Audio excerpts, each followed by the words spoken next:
আসসালামু আলাইকুম ভিউয়ার্স, আজ তৈরি করব বাংলাদেশি হোটেল স্টাইলে দানাদার সুজির হালুয়া। এই সুজির হালুয়া কম বেশি সকলেই খুব পছন্দ করে। সকালের নাস্তায় জনপ্রিয় এই সুজির হালুয়া রুটি, পরোটা, লুচি সব কিছুর সাথে খুব ভালো যায়। হোটেল স্টাইলে সুজির হালুয়া তৈরির জন্য প্রথমে শিরাটা তৈরি করে নিব। তার জন্য একটি প্যানে হাফ কাপ চিনি, 2 কাপ পানি, দারচিনি, এলাচ দিয়ে একটু নেড়ে শিরাটা তৈরি করে নিচ্ছি।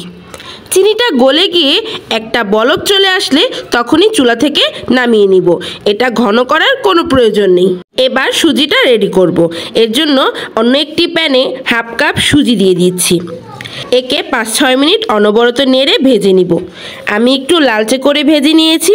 আপনারা যদি সাদা রাখতে চান তাহলে একটু কম ভাজতে পারেন। এরপর এর মধ্যে 1/3 কাপ ঘি দিয়ে দিচ্ছি। এই সুজিতে ঘিয়ের পরিমাণ বেশি হলে খেতে ভালো লাগে। আপনারা চাইলে এখানে ঘিয়ের বদলে তেলও ব্যবহার করতে পারেন, তবে ঘি দিলে টেস্টটা খুবই ভালো আসে। দিয়ে 3-4 মিনিট ভাজতে হবে। ভাজার পর প্রথমে যে শিরাটা আমরা তৈরি করে রেখেছিলাম সেটি এখানে ঢেলে দিচ্ছি।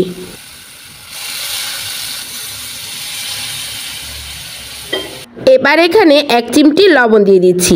চিনির স্বাদের ব্যালেন্স ঠিক রাখার জন্য লবণটা খুবই প্রয়োজনীয়। এবার সুজিটাকে 3-4 মিনিট অনবরত নেড়ে জাল করে নিতে হবে। পানিটা টেনে সুজিটা ঘন হয়ে এলে নামিয়ে নিতে হবে।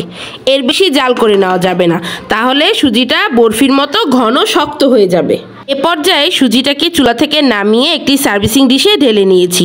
এবার উপর থেকে কিছু বাদাম আর কিশমিশ ছিটিয়ে দিয়েছি। হোটেলের হালুয়াগুলা ঠিক এমন নরম হয়ে থাকে। পরোটার সাথে এই হালুয়াটা খেতে দারুণ মজা লাগে। আজকের এই রেসিপিটি কেমন লাগলো অবশ্যই কমেন্ট করে জানাবেন।